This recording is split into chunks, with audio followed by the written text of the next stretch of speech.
हम लोग सीटेट 2022-23 के लिए आज हिंदी शिक्षण के कुछ इम्पोर्टेंट क्वेश्चन हैं। टॉप 20 क्वेश्चन हैं। इस सेशन में 20 क्वेश्चन लिए गए हैं, उनको करेंगे। ये बहुत इंपॉर्टेंट क्वेश्चन है जो प्रीवियस ईयर में रिपीटेड क्वेश्चन है और ये रिपीट करते रहते हैं। चलिए फिर स्टार्ट करते हैं। इस सेशन में 20 क्वेश्चन लिए गए हैं। चलिए फिर स्टार्ट करते हैं। पहला क्वेश्चन देखते हैं। प्राथमिक स्तर की पाठ्यपुस्तक में चित्रों का उद्देश्य है पाठ्यपुस्तक को आकर्षक बनाना, पाठ्यपुस्तक को रंगीन बनाना, विचारों तथा संकल्पनाओं को समझना, कहानी को समझाना। तो प्राथमिक स्तर में जो बच्चे होते हैं उनके बुकों में बहुत सारे चित्र के माध्यम से उनको बताया जाता है। जैसे कबूतर में चित्र रहेगा, कुत्ता, ऐसे करके बहुत सारे चित्र दर्शाए जाते हैं। उनका उद्देश्य क्या होता है? विचारों तथा संकल्पनाओं को समझाना, कि उनके मन में उस वैसी एक इमेज बन जाए उनके दिमाग में। इसका सही आंसर हो जाएगा सी। दूसरा क्वेश्चन देखते हैं। डायरी लेखन शिक्षार्थी की सहायता करता है अपने अधिगम पर चिंतन करने में, अपने साथियों के अधिगम पर चिंतन करने में, अपने उच्चारण का आकलन करने में, अपने श्रवण वाचन कौशलों के आकलन में। तो डायरी कोई लिखता है तो उसे अपने जीवन के अनुभव को प्रस्तुत करता है। तो अपने अधिगम पर चिंतन करने के लिए कोई डायरी लेखन करता है, वो अपने जीवन के अनुभव को उसके माध्यम से प्रस्तुत करता है। इसका सही आंसर हो जाएगा ए, कि अपने अधिगम पर चिंतन करने में। तीसरा है कहानी सुनाना विद्यार्थियों की सहायता करता है अनुशासन में बैठने में, कक्ष में एकाग्र होने में, कक्षा के वातावरण का आनंद लेने में, अपनी कल्पनाशीलता का विकास करने में। तो कहानी सुनाना शिक्षार्थियों के लिए उनकी कल्पनाशीलता का विकास करता है, चिंतनशील बनाता है और उनको कल्पना उनके दिमाग में एक कल्पना बन जाती है। इसका सही आंसर हो जाएगा डी। आते हैं चौथे क्वेश्चन में। निदानात्मक परीक्षा की सफलता निर्भर करती है। ऑप्शन पढ़ते हैं। शिक्षण अधिगम के समय और अंतराल पर, व्याकरण के नियमों पर, निदानात्मक शिक्षण तथा सामग्री पर, अधिगम में पिछड़ने के कारणों की पहचानने पर। एक होता है उपचारात्मक, एक होता है ये निदानात्मक, एक उपचारात्मक होता है। इसमें क्या होता है कि अधिगम में जो पिछड़ने के कारण के बच्चों, अधिगम में जो सीख नहीं पा रहे हैं, जो पिछड़े हैं किसी भी कारण से, कारण को पहचानता है, फिर उसका उपचार करता है। इसमें पहचाना जाता है, उपचारात्मक में उसका उपचार किया जाता है। सही आंसर डी होता है कि अधिगम में पिछड़ने वाले बच्चों के कारणों को पहचान करना। पांचवा क्वेश्चन है। प्राथमिक स्तर पर किसी गतिविधि या किसी खेल के लिए अनुदेशन किया जाना चाहिए बच्चों की घर की भाषा या मातृभाषा में, द्वितीय भाषा या अंग्रेजी भाषा में, विद्यालय की भाषा या राज्य भाषा में, शिक्षक की भाषा या अनुदेशन के माध्यम से। प्राथमिक स्तर में जो बच्चा होता है वो अपनी मातृभाषा, वो अपने घर से, अपने आस पड़ोस परिवार से घर की भाषा जो मातृभाषा उनका अनुकरण सीख के आता है। तो उनके उस प्राथमिक स्तर पर बच्चों को उनके घर की भाषा या मातृभाषा में गतिविधि करानी चाहिए, अनुदेशन देना चाहिए। इसका सही आंसर ए हो जाएगा। छठवां है। तुम्हारी परिचित नदी के किनारे क्या क्या होता है। सवाल बच्चों को क्या अवसर देता है। अगर हम किसी बच्चे से पूछते हैं कि तुम्हारे नदी के किनारे क्या क्या होता है, उसमें उसको किस चीज़ का अवसर हम दे रहे हैं। ऑप्शन पढ़ते हैं। अपनी नदियों की जानकारी देना, अपने अनुभवों को साझा करना, अपने पर्यावरण का संरक्षण करना, विभिन्न नदियों को बताना। तो वो इसमें इस बच्चे को अवसर दिया जा रहा है कि वो अपने अनुभवों को साझा करे, कि वो नदी के किनारे क्या क्या देखता है, कैसा कैसा वातावरण होता है, ये सब वो अपने अनुभवों को अभिव्यक्त करे एवं साझा करे। सही आंसर बी हो जाएगा। सातवां क्वेश्चन है। प्राथमिक स्तर पर कविता शिक्षण का सर्वाधिक महत्वपूर्ण उद्देश्य है। प्राथमिक स्तर पर कविता का भावार्थ बताना, कविता का शब्दार्थ बताना, कविता के छंद और अलंकार बताना, कविता पाठ का आनंद लेना। तो जो प्राथमिक स्तर में कविता होती है पाठ्य पुस्तक में, बच्चों को रुचि उत्पन्न करने के लिए रखी जाती है।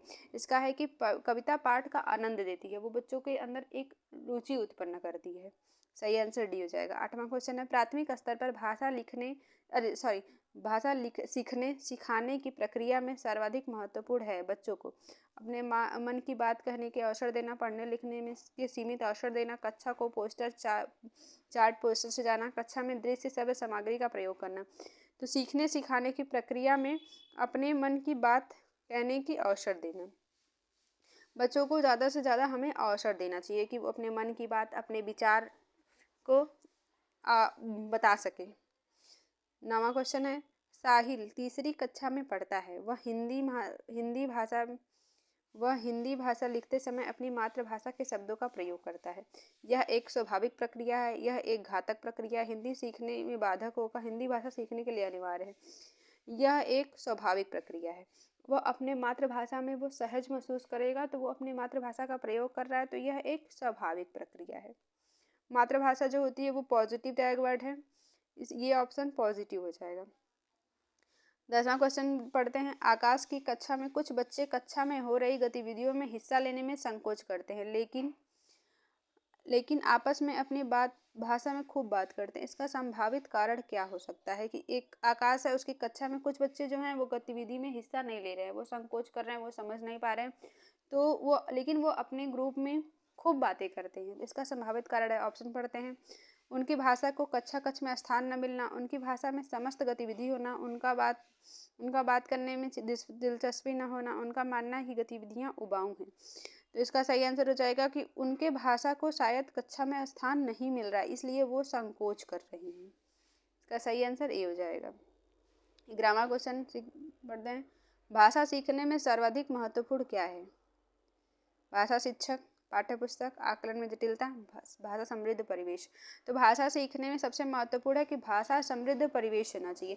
जितना अच्छा हम बच्चे को परिवेश देंगे, उतना आसानी से वो भाषा सीख सकता है। अगर हम जहाँ एक परिवार में इंग्लिश लोग बोल रहे हैं, तो वहाँ हमें आसानी से इंग्लिश आ जाएगी। हिंदी बोल रहे हैं, हिंदी आसानी से आ जाएगी। जैसा हम बच्चे को परिवेश देंगे, वैसा ही बच्चा अनुकरण करके सीखेगा। 12वां क्वेश्चन है। वाइगोत्स्की के अनुसार बच्चे सीखते हैं श्रुति लेख संबंधी कार्य से, पाठ्यचर्या, सहभागी क्रियाओं, सामाजिक अंतःक्रिया, दूसरों का अनुकरण।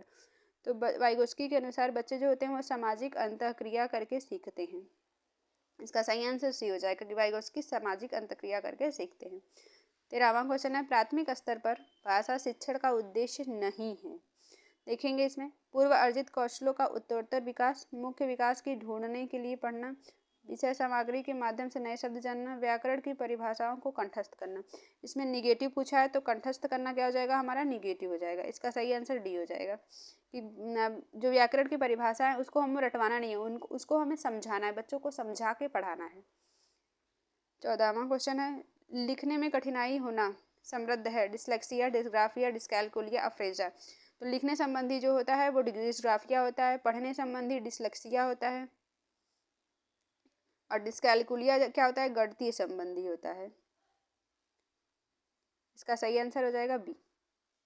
15वां क्वेश्चन है। भाषा अर्जन क्षमता जन्मजात होती है, अर्जित होती है, सीखी होती है, प्रयास होती है? तो भाषा अर्जन जो क्षमता होती है वो जन्मजात होती है। चॉम्स्की भी कहते हैं कि भाषा जो अर्जन की क्षमता हमारे अंदर होती है वो जन्म से ही पाई जाती है, जन्मजात होती है। सही आंसर ये हो जाएगा। बहुभाषिकता भाषाई समृद्धि को खतरे में डालती है, भाषा सीखने में बाधक उत्पन्न करती है, भाषा सीखने में एक महत्वपूर्ण साधन है, भाषा सीखने में बहुत बड़ी बाधा है। तो बहुभाषिकता जो होती है भाषा सीखने में महत्वपूर्ण साधन, एक बहुत महत्वपूर्ण साधन का कार्य करती है। इसका सही आंसर सी हो जाएगा। 17वां। एक से अधिक भाषाओं का प्रयोग कक्षाई जटिलता को बढ़ाता है, शिक्षकों के लिए गहन समस्या है, संज्ञानात्मक विकास में सहायक है, किसी भी एक भाषा में निपुणता में बाधक है।